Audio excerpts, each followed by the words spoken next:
No princípio, não havia nada. Living organisms are created by chemistry. We are huge packages of chemicals.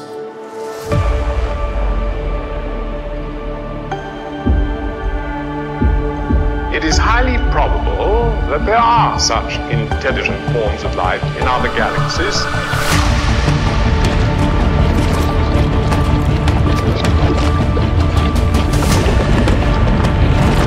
How likely is it that we're going to find life on a planet outside the Earth in your lifetime, say in the next 40 or 50 years?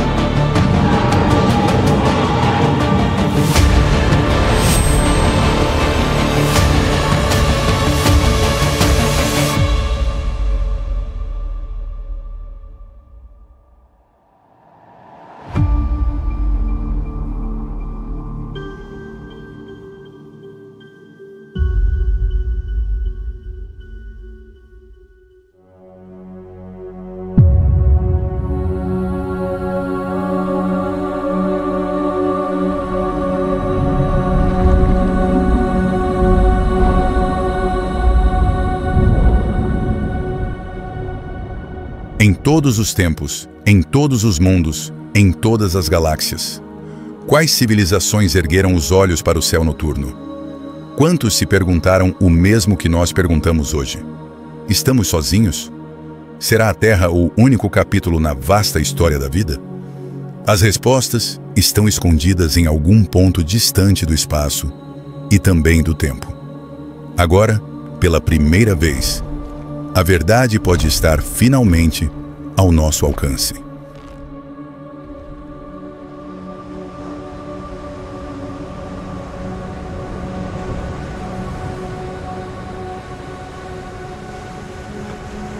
O que vemos ao nosso redor revela uma complexidade impressionante.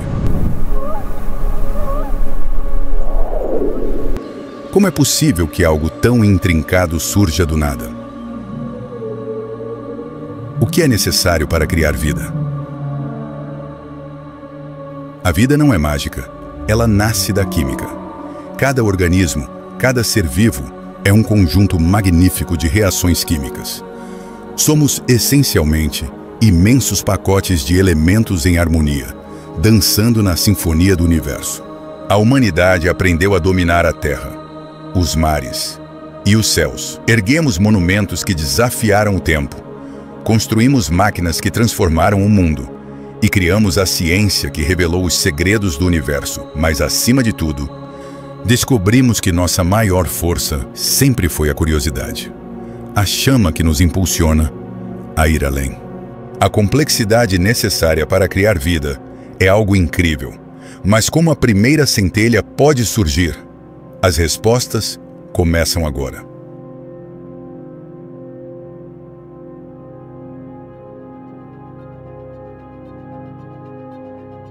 Primeiro, é preciso energia, luz solar, calor geotérmico, mas não em excesso.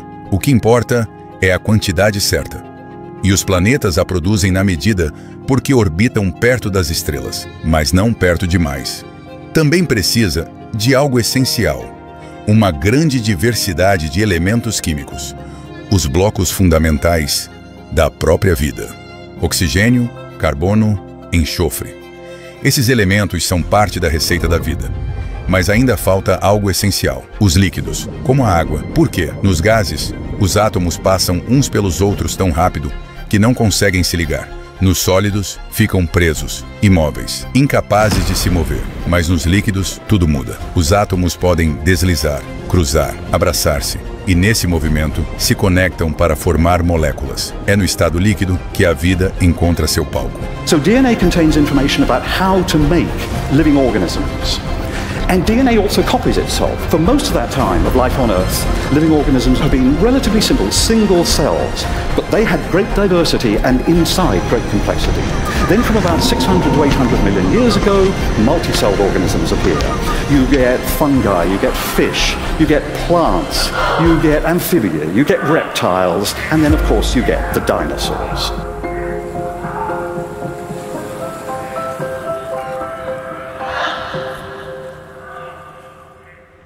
As primeiras células podem ter surgido em águas vulcânicas quentes, ambientes antes considerados impossíveis para a vida. Mas quanto mais estudamos, mais descobrimos a força da biologia. Na Terra, micróbios prosperam nos lugares mais extremos, no gelo, no calor, nas profundezas do oceano, até sob radiação mortal. Nosso planeta foi devastado por vulcões violentos e atingido por uma tempestade de asteroides que durou 100 milhões de anos. Mesmo assim, a vida encontrou um caminho. Rápido, muito rápido. Logo após o planeta esfriar, a biologia despertou. E se aconteceu depressa aqui, pode acontecer depressa em outros mundos também. A história da Terra nos dá esperança. A vida é veloz, resistente e feita de ingredientes simples, espalhados por todo o cosmos. A busca por nossos parentes cósmicos já começou. Onde há água, há vida. E é por isso que procuramos mundos oceânicos como o nosso.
Liquid water is just so good for getting evolution going. Molecules can dissolve in the water, form more complex chains.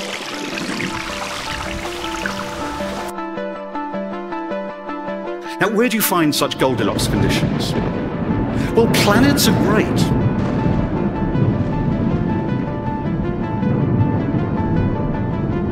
And our early Earth was almost perfect.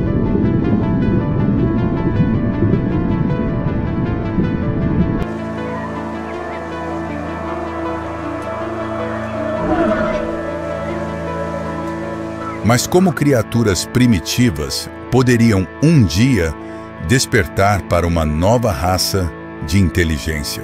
Foi necessário um empurrãozinho.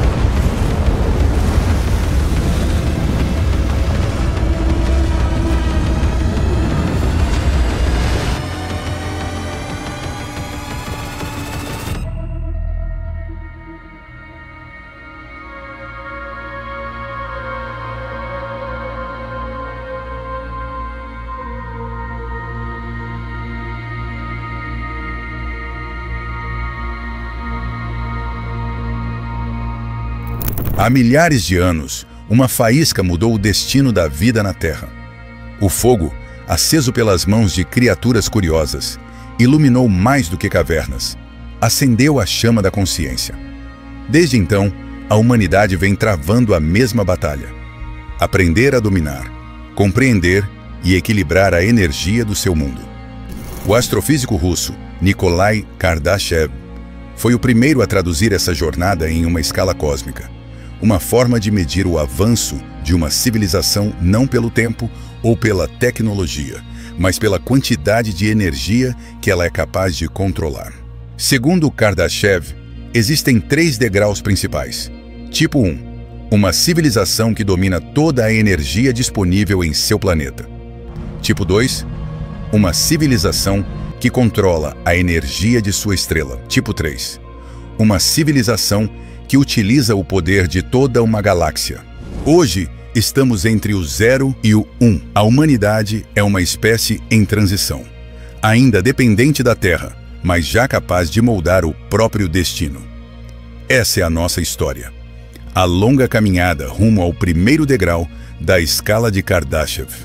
A civilização tipo 1. Tudo começou com o fogo. A descoberta que libertou o ser humano das garras da natureza e inaugurou a consciência tecnológica.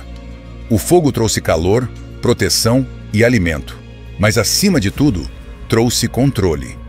O fogo foi o primeiro ato de engenharia da história. A chama que aquecia cavernas era o mesmo princípio que, milhares de anos depois, impulsionaria foguetes rumo ao espaço. Era o início de um padrão. A humanidade sempre evoluiria ao dominar novas formas de energia. Milhares de anos depois, a humanidade deu outro salto, a Revolução Industrial. O fogo se transformou em vapor e movimento.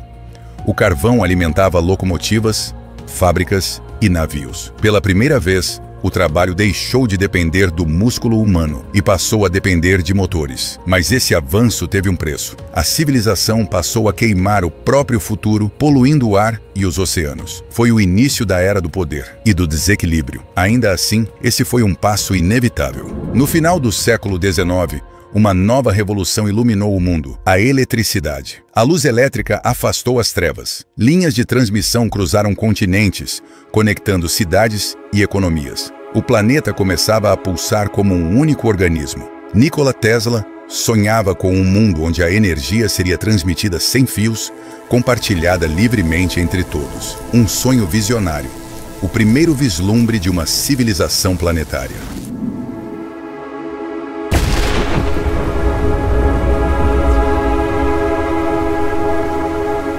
O século XX revelou o segredo mais profundo da natureza. Dentro de cada átomo, há energia suficiente para alimentar o mundo ou destruí-lo. I have been asked whether, in the years to come, it will be possible to kill 40 million American people in the 20 largest American towns by the use of atomic bombs in a single night. I am afraid that the answer to that question is yes. I think the only hope for our future safety must lie in a collaboration based on confidence and good faith with the other peoples of the world. A fissão nuclear mostrou à humanidade o poder das estrelas, mas as primeiras explosões não foram em usinas, foram em guerras. Hiroshima e Nagasaki marcaram o nascimento da era atômica e o risco da extinção. O poder absoluto havia chegado antes da sabedoria absoluta. No entanto, a mesma ciência deu origem à esperança, a fusão nuclear, o processo que alimenta o Sol. Quando dominada, ela será o coração energético da civilização tipo 1. Energia limpa, estável e praticamente infinita.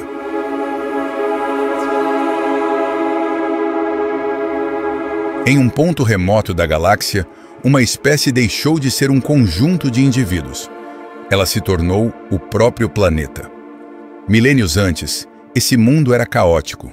Erupções, tempestades, oceanos em convulsão. Mas ao longo do tempo, a civilização aprendeu a ouvir os pulsos energéticos do seu lar. E quando compreenderam essa linguagem, despertaram como um só ser planetário. Essa é a essência da civilização tipo 1. Um mundo que aprendeu a controlar toda a energia que o sustenta e a transformá-la em consciência. No estágio tipo 1, cada átomo, onda e raio do planeta é aproveitado. A energia não é extraída, ela é sincronizada. Essa espécie desenvolveu estruturas chamadas condutos atmosféricos, torres vivas que captam o fluxo elétrico das tempestades. As marés e os ventos são convertidos em correntes quânticas. O calor interno do planeta, canalizado por redes subterrâneas, alimenta cidades suspensas no horizonte.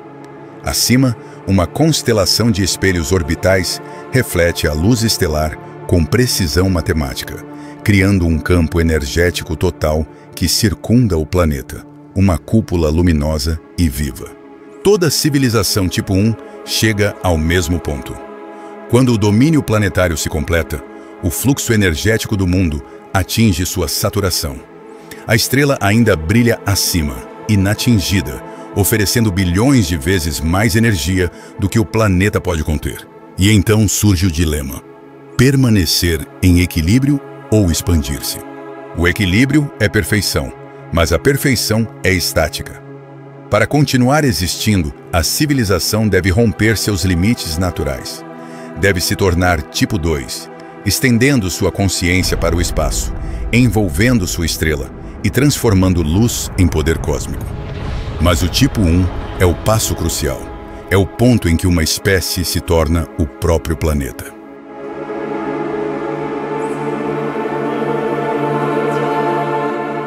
Quando uma civilização atingir o auge do tipo 1, seu mundo tornou-se uma consciência única, integrada, luminosa. Mas o planeta, apesar de vivo, tinha um limite. Sua estrela oferecia um potencial energético bilhões de vezes maior. E assim nasceu a necessidade inevitável: deixar o ninho planetário e se tornar uma espécie solar. A transição do tipo 1 para o tipo 2 não é apenas tecnológica, é espiritual, filosófica, existencial. Uma civilização precisa aceitar que seu mundo natal é apenas o início e que sua estrela é seu verdadeiro corpo energético. Primeiro, criaram a malha orbital, um conjunto de estruturas que servia como ponte cognitiva entre o planeta e o espaço profundo.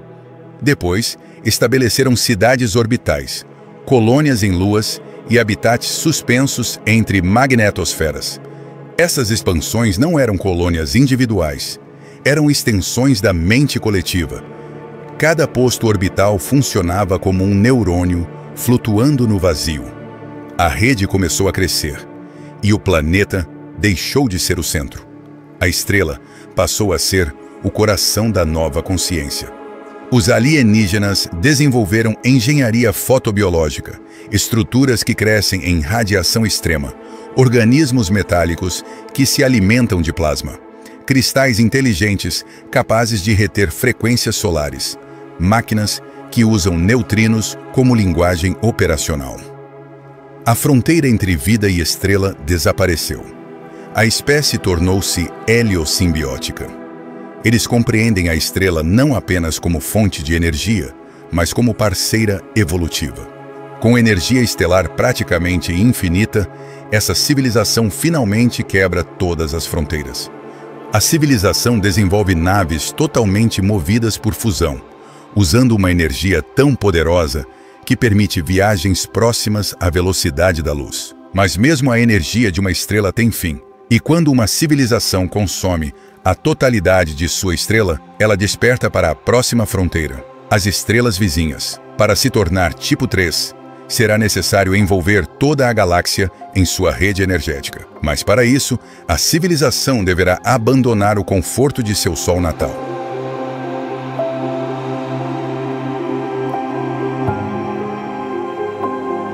No tipo 2, o ser planetário tornou-se um ser estelar. No tipo 3, ele se tornará um ser galáctico. Para dominar uma galáxia, é necessário moldá-la. Assim, a civilização cria estruturas tão vastas que desafiam qualquer imaginação planetária. Mensas estruturas que coletam e distribuem energia entre estrelas distantes. São pontes luminosas, capazes de transportar informação e matéria através de vácuos colossais. Cada arco é maior que muitos sistemas solares inteiros.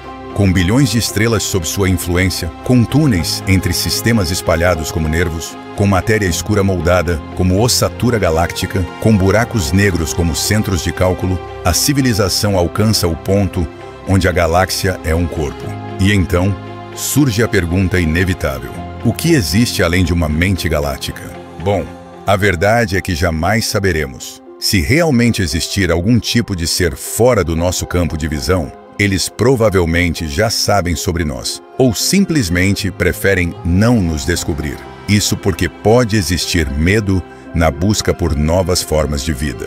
Essa ideia é conhecida como a hipótese da Floresta Negra, uma teoria que tenta explicar o paradoxo de Fermi, sugerindo que o silêncio do universo é, na verdade, uma estratégia de sobrevivência. Nesse cenário, a escolha mais segura é permanecer escondido e, se necessário, eliminar qualquer civilização antes que ela se torne uma ameaça. Mas e se nós fôssemos os próprios alienígenas? Invasores que chegaram aqui há bilhões de anos atrás, trazidos por algum tipo de objeto e que simplesmente se adaptaram a este planeta. Essa ideia é conhecida como panspermia dirigida. Ou se tivéssemos nos destruído muito antes, quando nossa verdadeira casa era Marte e a Terra foi apenas o refúgio final.